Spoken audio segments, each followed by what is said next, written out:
What happened to your ring? I gave it to the working people. We're the working people. So you hate journalists? That's right. And now you wrote a book that reports on the lives of the royal family. Right. So you're a journalist. Isn't it true, sir, that your questionable wife has her own TV show and hangs out with celebrities and does fashion magazines? What are you suggesting? Well, I just think some people might say that your Instagram-loving wife actually doesn't want her privacy. How dare you, sir? My Instagram-loving wife has always wanted her privacy. And you know what else? To hell with Canada. We are leaving. We'll go find some quiet place where we can be normal people. Come on, wife. We want privacy. Do you agree with me that actually it's William who's getting the strategy right here rather than King Charles? Well, William is, but I mean, the real person in charge, of course, is the King. Yeah. And I feel the King is losing sight of the plot. He is losing sight that the coronation is all about the glory of the monarchy and of Britain. And he's reducing it to the squabbles in his family. But worse than that, not just, Meghan and Harry and Prince Andrew as well, and should Fergie be invited, but I think the promotion of Camilla is also distracting from the importance of the coronation of the King. And she doesn't even particularly want it, does she? And she doesn't. And really what you see with this constant promotion of Camilla and the photographs of them two is that the coronation seems to be about the marriage, not about the crowning of the King. And somehow in all this is what I always feared about Charles. He's lost sight of what actually this ceremony and what his reign is meant to embrace. He's not establishing himself as the key to a future era. He's now all just worried about whether people love Camilla and what will they think about Harry. Prince William is being urged to take the nuclear option. No more diplomacy, no more silence. According to insiders, the royal family is at a breaking point, and William may be the only one left who can stop the chaos. Harry's recent revelations haven't just caused emotional fallout, they've triggered international backlash. The shocking part? King Charles might actually be considering reconciliation. And while Meghan remains silent in California, the monarchy is facing one of its worst crises yet. While Kate was out on an official royal duty, Harry was once again making headlines for all the wrong reasons. His comments about killing Taliban fighters have reportedly been used by the Iranian regime to justify the execution of a British national. The backlash has been swift, and it's clear that the prince's actions are no longer just embarrassing, they're dangerous. Yet despite the rising tension, King Charles is said to be avoiding confrontation. Instead, he's floating the idea of a peace deal with Meghan and Harry before his coronation. And that has left many inside the palace stunned. At a private dinner with close friends, King Charles reportedly admitted he wants to settle things with Harry and Meghan. The reason? He fears the couple could release even more damaging revelations, possibly 400 more pages of Harry's memoir. Insiders say the king's avoidance of confrontation may be putting the monarchy in serious danger. And the olive branch, I mean, this is just nonsense. Yeah. I actually totally agree about the Camilla point. Camilla doesn't care. She wasn't fussy about this, but Charles is so desperate for their marriage to finally be properly accepted. But when it comes to this Harry and Meghan photo, I have to be honest, I'm quite offended by it. Meghan doesn't deserve to be in the official brochure for the coronation. Look at everything she's said since the death of the late Queen. And my worry is that he keeps rewarding bad behaviour by the Sussexes. So they think, if we keep on behaving badly, that's what gets us noticed. That's what gets us all of these things. Well, I think he is, on the one hand, he's being cowardly, and then he is constantly dithering, and because he just doesn't want to be disliked. And he doesn't realise that the only way actually to impose a reign, as opposed to having an argument or whatever he normally did as Prince of Wales, is you've got to be firm. And he's not firm. And that's why the coronation is still undecided. Key aspects, should there be this bishop, should this priest be there or not, or what should they say? He is actually performing exactly as I feared, self-indulgent, unable to fix his focus on what is necessary.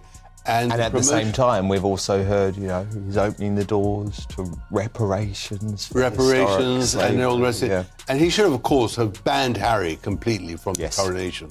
That would have shown a total purpose. And he should say quite clearly that Prince Andrew has no role either. But instead, he's just pandering to his own insecurities. Can we talk a little bit about exactly why Meghan has decided not to come? while Harry is. Now, some experts have claimed that Meghan didn't want to play second fiddle to Kate at the coronation. My belief is that she simply couldn't countenance the prospect of being booed by the British public. The problem isn't just what Harry has already said, it's what he could say. And that fear seems to be pushing Charles toward a strategy of surrender rather than strength. Prince William, on the other hand, is having none of it. According to sources, he's furious at the idea of reconciling with Meghan and Harry after all the personal attacks in their interviews and Harry's book.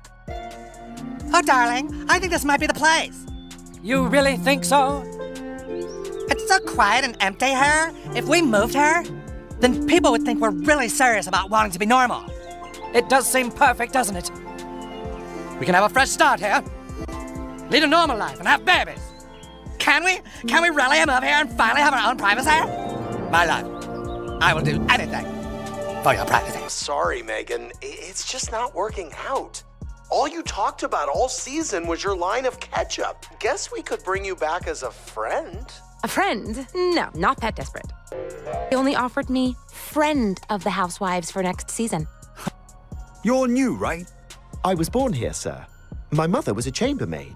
I began serving the family on my 9th birthday. I lived in your room for 2 years when we were children so you could have a constant playmate. So not new. Got it. What are you hearing about why Well, she didn't come? I think you've got to remember, in all our conversations over the last weeks and months, I never thought that they would come. And I was in a complete minority. What I hadn't actually anticipated is that he'd come alone for 24 hours, because that seemed to me inconceivable. So clearly, he suddenly realized that if he doesn't come, he puts himself so completely in isolation in the freezer that he had to make an appearance. Her presence, I thought, was never likely because she doesn't want to be in Britain. She doesn't want to be part of the royal family. She's a Californian. She doesn't want to curtsy to the Queen. She doesn't want to curtsy to Kate or Sophie. I think that was very important. And then, of course, they did not guarantee her a spotlight in the front row. And she didn't want to play second fiddle again, gazing out of a window. So I think altogether, for her, it was unless she was going to be prominent, she wasn't going to take the part. She's milked the royal family for everything they can give her. She's got global recognition, which she didn't have before. I'm going to tell you something else, though, Dan. I thought the poll last weekend was pretty indicative that a large number of young people think they should be there. They like Meghan. The diverse community like Meghan. And I think that the palace quite clearly decided they didn't want Meghan there, and they were putting conditions on her presence which they hoped she would refuse. And in that way, they've kept her out. Harry is there. After all, he's fifth in line in succession.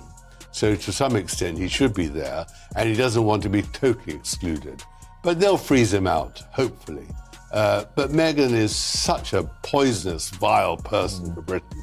The one thing she'd realise is that the crowds, who are clearly monarchists on the streets, wouldn't give her the welcome that she thinks she deserves. Yeah, because she's haunted by the Queen's Diamond Jubilee.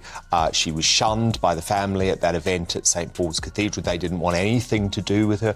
Even members of the family that had formerly been quite welcoming, like Zara and Mike Tyndall, they wanted nothing to do with the two of them. There was boos on the way up, and then the boos got louder when they walked down the stairs. And I think Meghan really couldn't handle the prospect of being booed. And I think she would have been booed. I think the boos would have been loud. And I think Harry used the court case against Associated Newspapers as a little test case, because no crowds turned up on the second or the third day to boo him on his own. I think there's all that, but what is terrible is that we're discussing why is Meghan not here, and that is Charles's fault completely, and she's wormed her way into his consciousness. And Meghan should have just been no invite, right? Exactly. But that's why I don't think they should be in the coronation brochure. Absolutely. Either. They're not part of the royal family. Exactly. And they don't want to be. Exactly. They don't want to be part of it. And he's just foolish, the king. Yeah. And I fear that his reign is going to suffer from that indecision and that desperate plea to be liked. OK, so look, preparations well underway now for the coronation. I think we're actually going to look at some footage of rehearsals which were taking place last night along the procession route.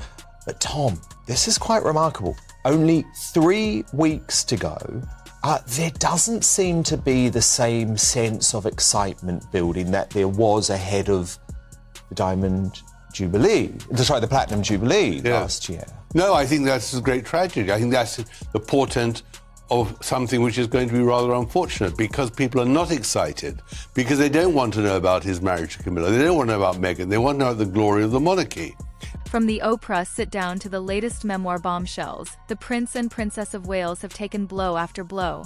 And now, the idea of apologizing to the Sussexes for claims that many believe are exaggerated or false. It's being described as absurd. The divide between father and son is growing and fast. But here's where it gets even messier. Veteran royal insider Tom Bower believes the time for silence is over. In fact, he's calling for William to go public with a statement that directly challenges Harry and Meghan's narrative. No more backroom talks. No more diplomacy. Just a clear, public, on-the-record statement that tells the world exactly what really happened. And that is exactly what he's undermining, because he can't decide whether it should be a fully traditional coronation, whether there should be lots of pageantry and all the rest of it. He's restricted the length of the procession. He just is insecure about how he should demonstrate his authority. And that is part of the reason why there's this lack of enthusiasm. And I blame his advisors and him for that. Tom Bower may be harsh, but his message is clear. You can't betray the crown and expect to be welcomed back. And frankly, Meghan may have sealed her fate with this move. Meghan once claimed she was silenced. Now she's choosing silence, but only when it suits her. And critics like Tom Bower see that not as growth, but as strategy. In his eyes, she's not a victim. She's a brand manager, a narrative controller, and someone who underestimated how much Britain values loyalty. Love her or loathe her, Meghan skipping the coronation may be the smartest PR move she's made yet, or the final nail in the coffin of public support. So what do you think? Is Tom Bower out of line or just saying what millions are thinking? Should Meghan have attended the coronation, or did she make the right call by staying home? Let's talk in the comments. Hit like if you're following the coronation drama, subscribe for no-spin royal commentary, and don't forget, sometimes silence says everything. It's a bold move and a risky one, but Bower insists it's the only way forward. Why now? Because recent events are proving that apologies don't work, not with Meghan and Harry. When Jeremy Clarkson issued a public apology, it wasn't enough. The Sussexes responded with a statement that seemed designed to end his career. That moment is being used as proof that negotiating with them is pointless. Critics say the palace can't keep assuming goodwill that doesn't exist. They believe that even if a deal was struck, Meghan and Harry would break it the moment it stopped being useful. The suggestion? Stand firm. Expose the hypocrisy. Reveal the truth. According to Bower, Harry and Meghan thrive on keeping the conflict alive. It's part of their brand. Their financial future, he argues, depends on dragging out the drama with fresh revelations and emotional appeals. That's why palace insiders are worried that making peace would just fuel more attacks. The only way to end it, they believe, is to strike back.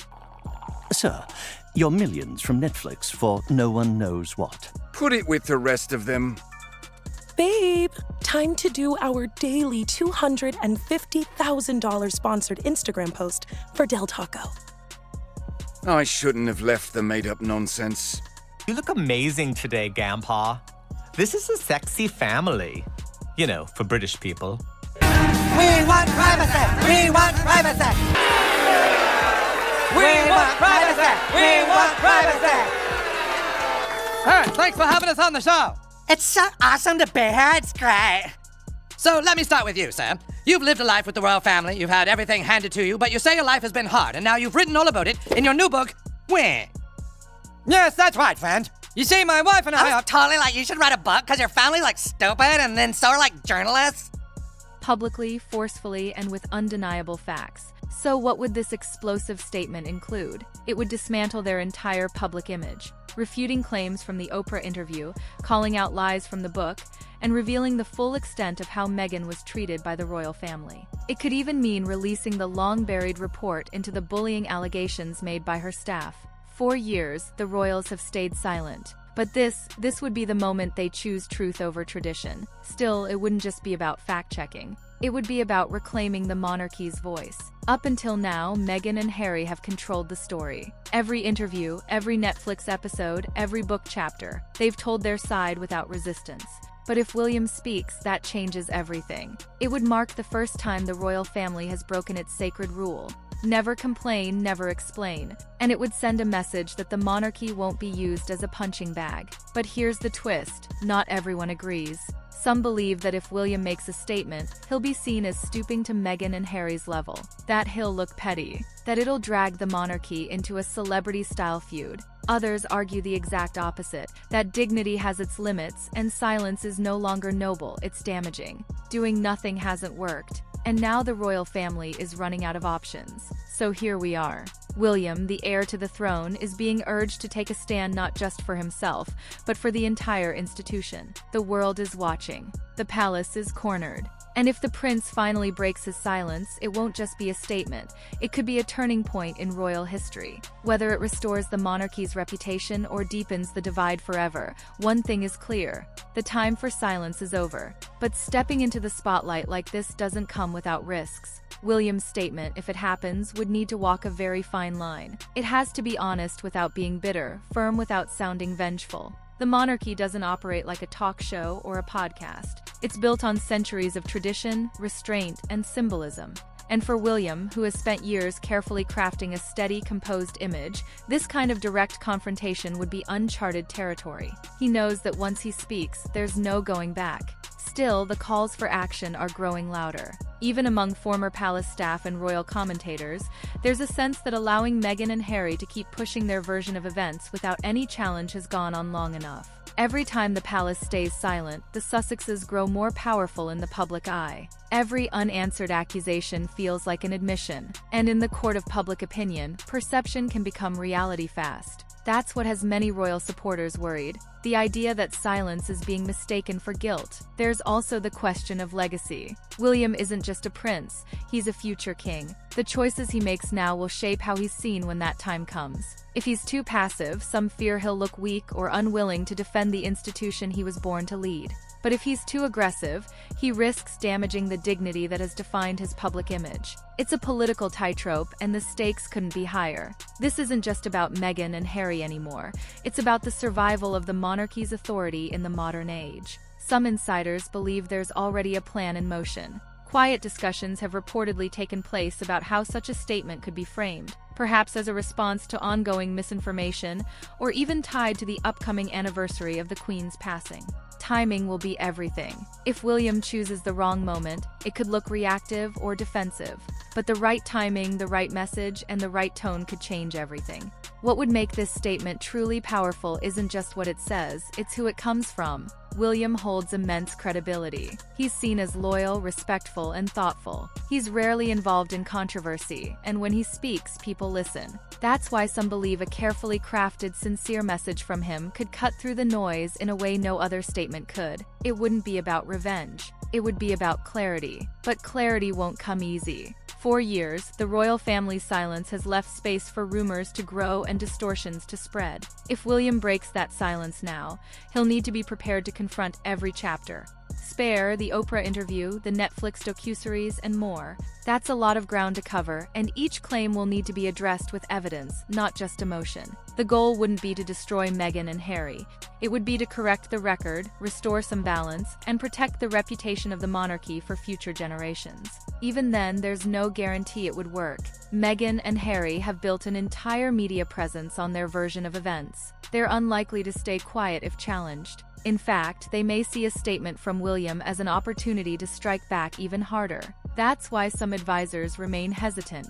Once this war of words begins, there's no easy way to end it. The risk of escalation is real, and so is the risk of further dividing public opinion. But perhaps the biggest risk of all is doing nothing. At some point, silence stops being strategic and starts looking weak. At some point, you have to defend yourself, your family, and your truth. And according to Tom Bauer and others, that moment has already arrived. The damage is already done. The only question is whether the royals are willing to start rebuilding, or whether they'll let the Sussexes write the ending to this story. There's also the emotional toll to consider. This isn't just a political feud, it's a family falling apart in front of the world. William and Harry were once inseparable, bonded not only by blood but by shared tragedy. Their mother's loss, their public lives, the relentless scrutiny, they lived it all together. And now they're on opposite sides of a very public battlefield. Any move William makes will be seen not just as a royal decision, but a personal one.